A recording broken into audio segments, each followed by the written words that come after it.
Di dalam buku modern bahasa Arab, buku modern tulisan bahasa Arab modern, ada kata-kata begini: in tablug zarwatan fil khatabah fa anta dimustin. Kalau engkau sampai puncak kehebatan dalam berpidato, maka engkau adalah dimustin. Siapa dimustin itu? Dimustin itu adalah seorang ahli pidato, lahirnya tahun 348 sebelum Masehi, orang Yunani. Itu secara legendaris terkenal, namanya Dimustin.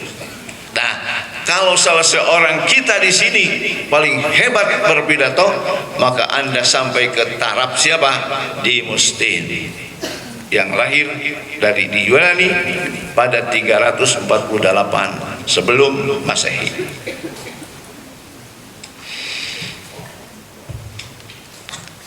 Dilanjutkan dengan ucapan in tablug zarwatan fi syi'ri fa anta jujbiran.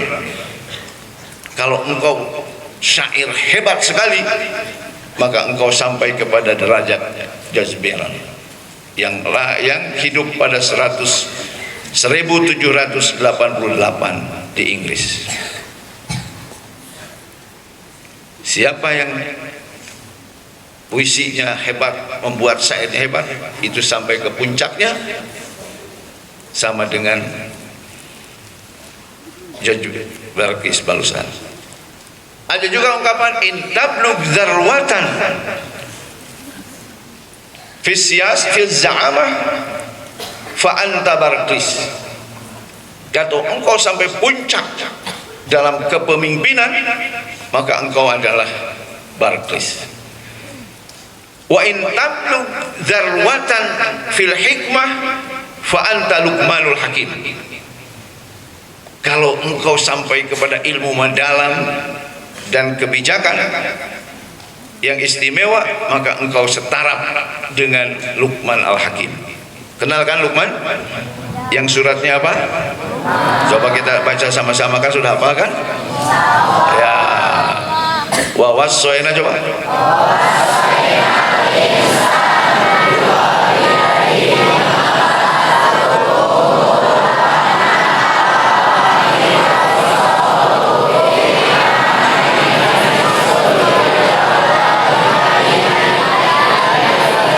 Sudah, dan seterusnya ya, dan seterusnya.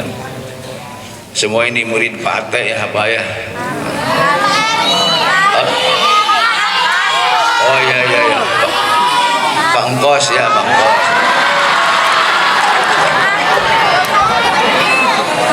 Jadi kalau Anda sampai ke hikmah, kebijakan, ilmu mendalam, kebijakan yang hebat, Anda setaraf dengan Luqman.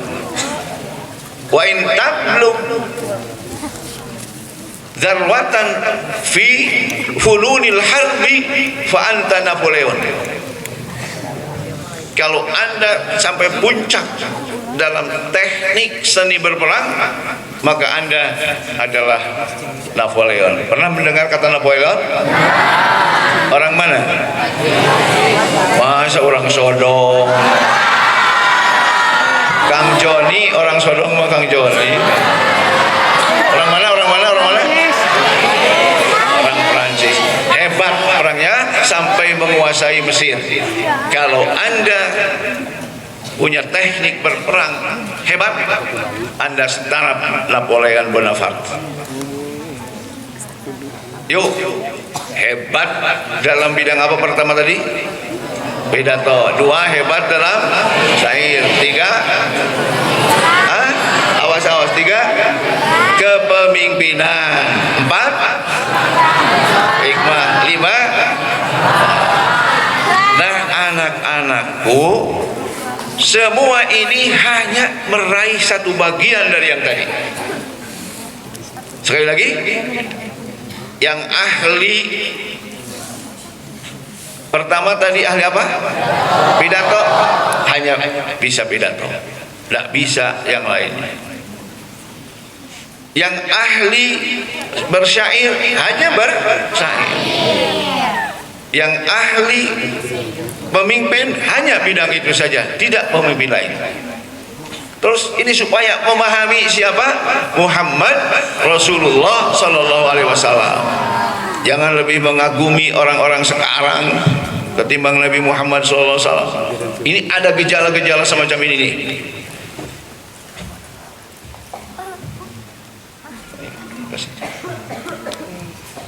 Yuk, yang tadi itu hanya hebat dalam apa? Satu bagian. Ulangi lagi. Hebat? Tidak tahu. Hebat? Hebat?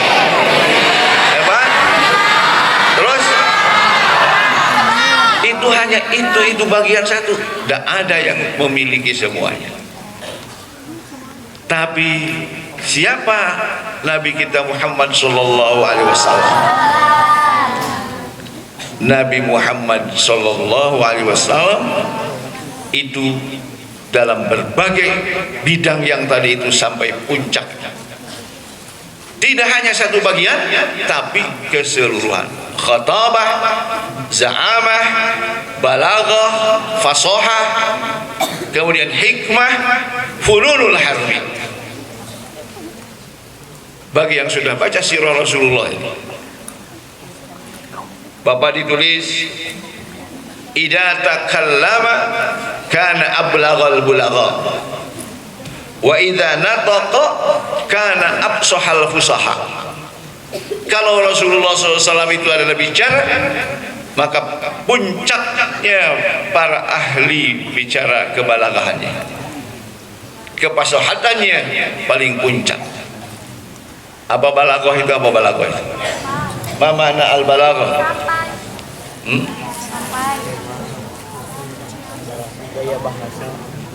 Mana murid Pak Nang Mutawasid loh? Ayo mana? Mahiyal balaghah?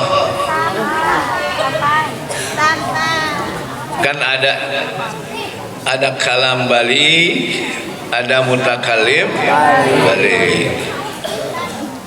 Ada kalimah balighah enggak ada? Murid Pak Asmul. Jadi bicara itu selalu sesuai dengan tuntutan keadaan. Coba perhatikan ini kata-kata Rasulullah SAW. Allahumma inni a'udzubika minal hammi wal hazan. Terus wa a'udzubika minal azzi wal kasal. Terus wa a'udzubika min ghalabatid dain wa qahrir rijal. Itu kalau dibaca sepintas tidak begitu kita mulai. Tapi coba direnungi ke bahasa itu.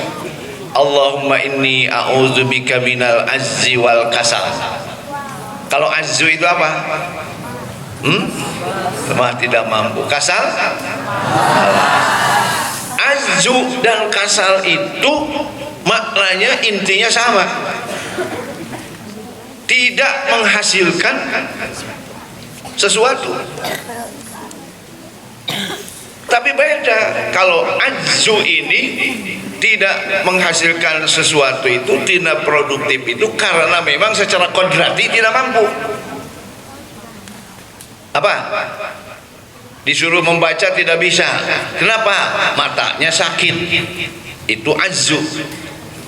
Suruh lari tidak bisa, kakinya apa? Pincang. Itu ajzu. Kalau kasal apa? Nah, malas itu matanya belok, kakinya hebat, tangannya hebat, tapi tidak menghasilkan. Itu al-kasal. Jadi aju kasal ini sama-sama mengandung arti, titik persamaannya ada, sama-sama tidak menghasilkan sesuatu. Tapi yang satu karena secara kodrati, yang satu lagi karena malas saja. Kelengkapannya ada, segala sesuatu ada. Tuh. Terus kedua, wa a'udzubika minal hammi wal hazan. Kalau ham itu apa? Bingung. Hazan intinya sama-sama.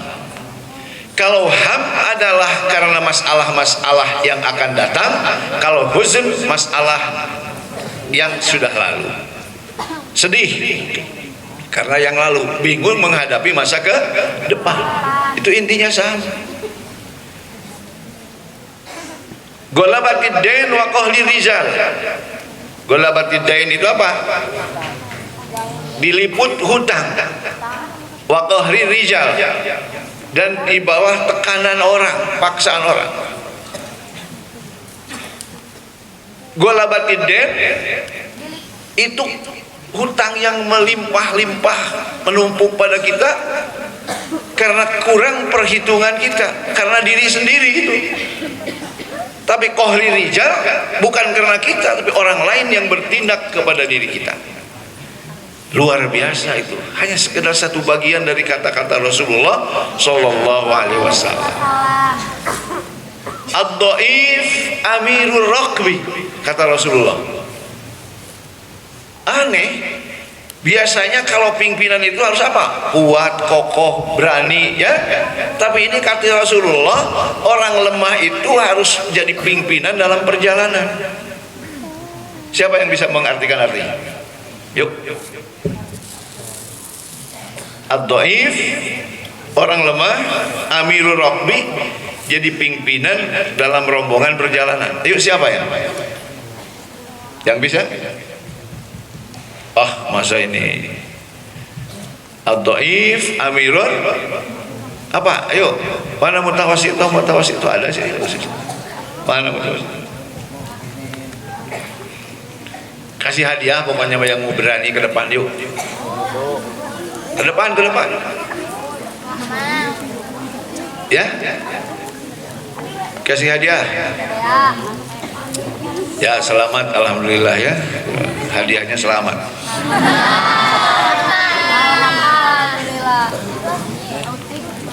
Orang yang lemah itu harus jadi pemimpin. Begini. Jadi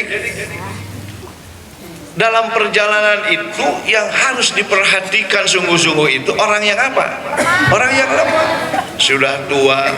Kata orang tua teh, "Cep, eureun heula lah capek, ikuti." Jangan semacam perkasanya Pak Ate yang harus memimpin berangkat terus ya, tidak. Ya semacam Pak Haji Udin lah yang harus diperhatikan itu. Karena sudah sepuh ya, perhatikan itu Haji Udin. Atau jangan karena Pak Mamat suka naik sepeda tiap hari kuat, jadi pimpinan, ayo berangkat terus, tidak. Bagaimana Pak, mau berangkat enggak? Dengan ungkapan jawamiul kalim, kalimat-kalimat yang singkat padat tapi mengandung makna yang banyak sekali. Itu Rasulullah Shallallahu Alaihi Wasallam memimpin perang hebat. Bagaimana pimpinan Rasulullah SAW perang Badar, perang Uhud yang kalah kaum muslimin karena tidak taat pimpinan. Kalau mengikuti anjuran Rasulullah SAW, dipasang 50 orang rumat penembak, nggak berani musuh-musuh.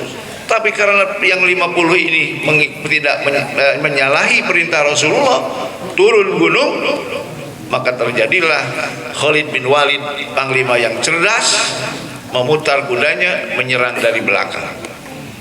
Tapi dengan yang ada 50 itu luar biasa. Kemudian dengan isyarat Salman Al-Farisi bikin khandak di Madinah.